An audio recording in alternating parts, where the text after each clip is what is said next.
G'day fellas, and welcome back to another casted game. Spawning in over on the west of the map, it is IMP Capoche. He's going to be playing the English for us today, and his opponent who spawns down towards the south of the map, it is of course the one, the only, Give You Anxiety, and he is going to be playing the French for us today. So before we get into it, I will just state that Give You Anxiety has been streaming a lot on Twitch recently. He likes to switch it up as well, so sometimes he plays the French, the English. He pretty much plays every single civ. It's great to see. So if you'd like to check out more from him, then I encourage you, check him out. I'll leave a link in the description as well as in the pinned comment over to his channel. But let's take a look at this. Very curious build order. Now, one of the things to note, he's had a very, very good spawn down here. This is one of the best spawns I think that you can get when it comes to your mines. Have a look at this. Stone right next to a gold vein. Is this the best possible spawn that you can get? His berries are a little bit exposed towards the front here. He's got one sort of tree line there. Other tree lines a little bit far away, but I tell you what, I think this is so damn good because you're only going to have to... I guess he's playing French, so it doesn't really matter that much, does it? It would only be 25 wood he would be losing out, but nonetheless, let's move on, let's move forward, let's talk a bit more about how we expect this game to go and the types of build orders that these players are going to be doing. So GUA starting off with 8 villagers on food, 2 villagers down on gold. His opponent going to be doing the same thing, 8 villagers on food, 2 villagers on gold at this point. So probably going to be moving over towards wood. You can now see the town center rallied over in that direction, and plenty of sheep already begun to build for Capoche at this point. He has explored into the center, GUA not having done that yet. So you can see Capoche has done a nice little ring around, so come through down here towards the south. So that is definitely the optimal scouting path. Make sure you sort of hit this passage up here. This is typically where those 3 sheep do normally spawn. Otherwise, you normally kind of get them in a weird spot, sometimes down here. We'll see if GUA picks up any of them. Doesn't look like it. Sometimes you can get them spawning up here towards the north, kind of like that one. It's just a single sheep up there. Just a single sheep up there for the moment. But now we go back to Capoche. Now, this is a little bit of a matchup that you would have expected. You know, pre-Genesis, I think you would have expected a lot of this matchup. You would have seen a lot of this matchup. It's not the case, though. We don't really see it so much anymore, English into French. Obviously, both of these civs are still very viable, very competitive, stronger civilizations, but now the meta has definitely shifted. Now we've got, speaking of the meta shifting, we've got a little bit of a council hall coming down, so no real surprise there.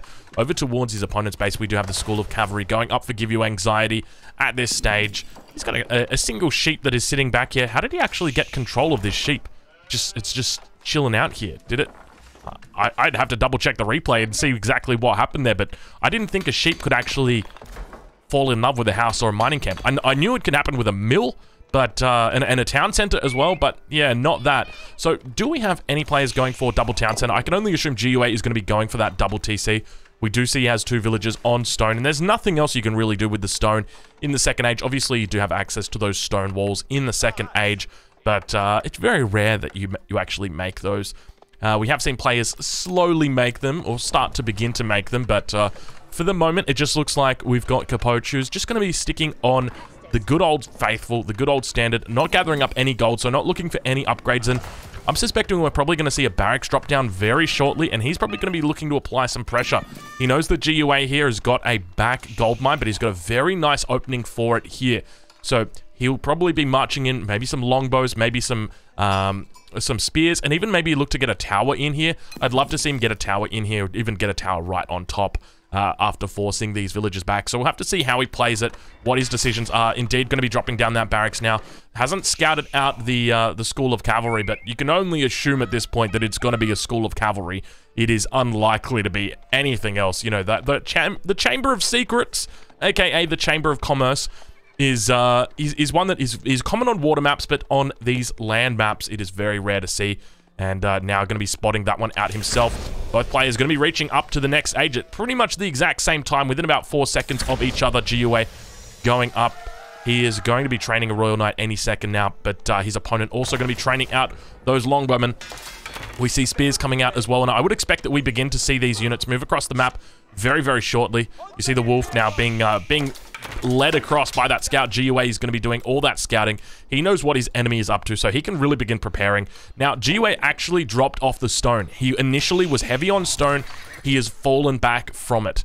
So this is probably indicative of the fact that he has spotted out the barracks, he's spotted out the council hall, and typically this is what you would expect an aggressive opening to look like.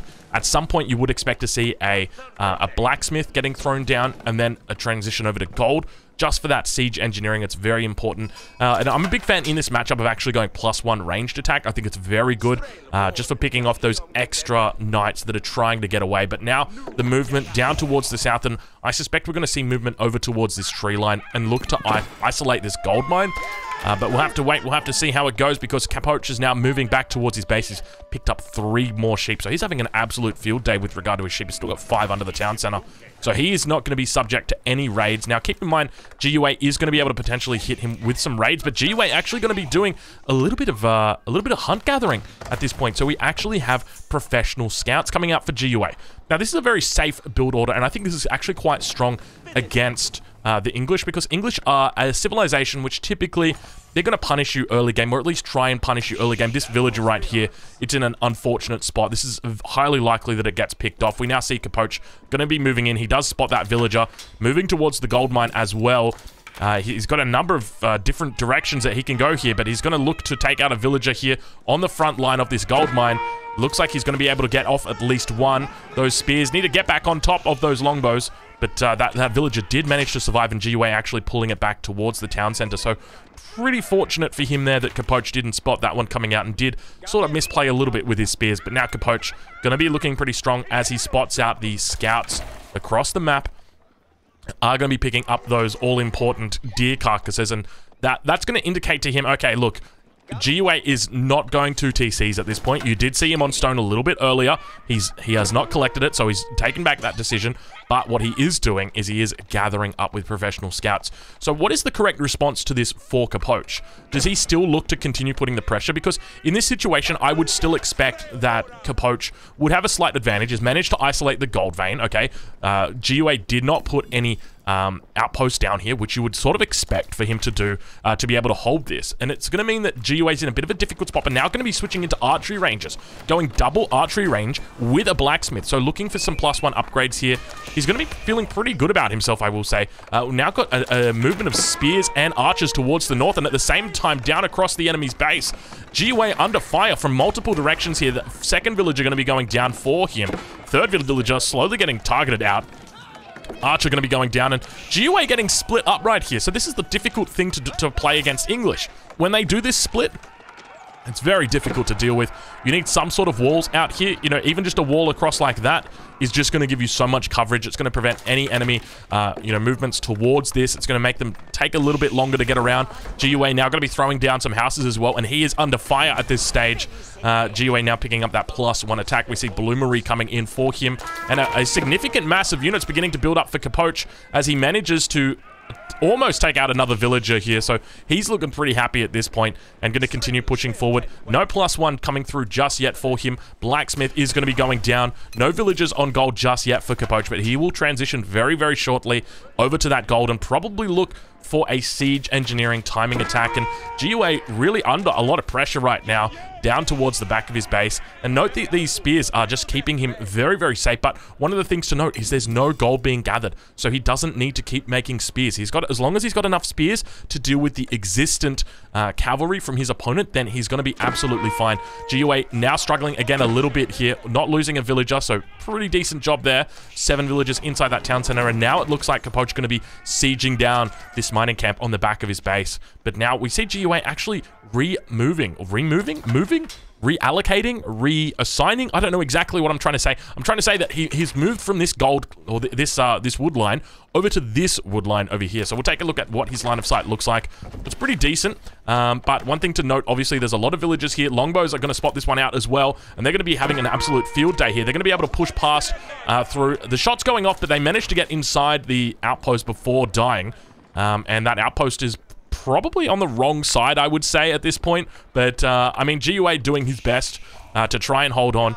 What reinforcements do we have? We have another group of reinforcements coming up. And one of the things I will note, this is the perfect way to play against the French. You must keep your reinforcements as a large group, because they will get picked off otherwise. If you just stream them in across the map 1 by 2 by 1, then the Knights are going to be picking them off. And speaking of picking them off, Knights now coming in. A fair few scouts in here as well, and GUA looking to try his best. We see him just microing out these units, but even more units coming in now from Capoche, and Capoche looking like he might have a bit of a lead here.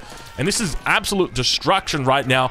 And it's very curious to see because Capoche, from my perspective, has invested only in units at this point. GUA has invested only in units, but the big thing is, the kicker is that he has lost his access to gold. So he's basically sitting here on archers, and that is it. Obviously, he's got the double archery range, but that's going to be just competing the production with your enemy, who's already got the equivalent of double archery range in the council hall.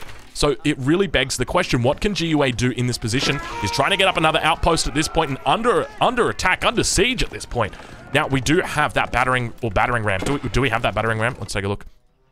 Where is it? There she is. Yes, we have siege engineering on the way, so a battering ram will be in order very, very shortly. And I think this begs the question, you know, against early aggression from the English, is there a lot that the French can do? Now, one of the things to note, GUA has gotten back onto this gold mine, but what that early aggression has actually done is it has taken all of the momentum from GUA and his ability to build up Royal Knights. And that has meant that his opponent, okay, the Capoche, making these longbows, he wants to be fighting longbows against archers. Okay, when it comes to the way that these two civilizations match up against each other, he is trying to pick off the enemy archers with his longbows and then use his spears to counter the enemy knights. Okay, and it's a difficult battle, but he's really, really happy with this because the win condition for the French player is more knights than what you can actually deal with. And that is the way that the French player wins. And so what GUA has to now do is he has to try and build up again to even more higher knight numbers, but he can't do that because he's in such a difficult spot right now. He's lost all that momentum. I hope I've tried to explain as best as I can, you know, what is happening here or why I think Capoche has done so well by going for this gold mine. And the crazy part for me is this is a back gold mine as well. I think GUA, if there was one thing he could have done differently, it would have been a single outpost on that gold mine, and it would have made all the difference. But now GUA has lost a lot of momentum when it comes to building up his knights. You can see he is trying to train more scouts at this point. I'm not sure exactly what he's aiming to achieve with that, but this mass of archers is going to have a difficult time considering just how many longbows there are. Villager's going to get pulled right now as well as GUA looks to try and take these ones out. We actually see a little bit of a bug that occurred right there. Spearmen doing their best to fend off those units, and you can see that when the longbows outmass the archers, it is going to be a difficult time for the French. Now that battering ram going to be coming in. There's 6 units inside these towers trying their best to fire off, and GUA definitely in trouble right now as we are probably going to be having a relatively short game here. This wasn't one that I jumped into expecting it to be short. I thought GUA was going to be a little bit stronger than this. Obviously, Capoche coming in for this gold mine so early really demonstrates why it's so important to keep French off the gold, because now he's not in a position to clear up his enemy. And keep in mind, he doesn't have any cavalry behind this. The only thing he really could have done was potentially drop down a double stable and then try and get up, you know, 5, 6, even 7 knights and then try and do it. And now we see a horseman coming out from GUA. Oh, this feels terrible. Oh, it never feels good to be in this situation. Longbow's going to be picking them off. Some beautiful micro there from Capoche, managing to split that up amongst all of the longbows. And look at how low all of these longbows are getting down the HP of their archer or their enemy archers. And GUA might be tapping out any second here. I can feel it coming. I tell you what, when you're this far behind, and GG gets called, Capoche victorious. Ladies and gentlemen, if you've enjoyed this game, make sure you check out more GUA. He may have lost this game, but I tell you what, he's pretty high ranked at the moment in the top 100, so you can learn a lot from this kid. Check him out. Thank you for watching. I'll see you guys in the next one.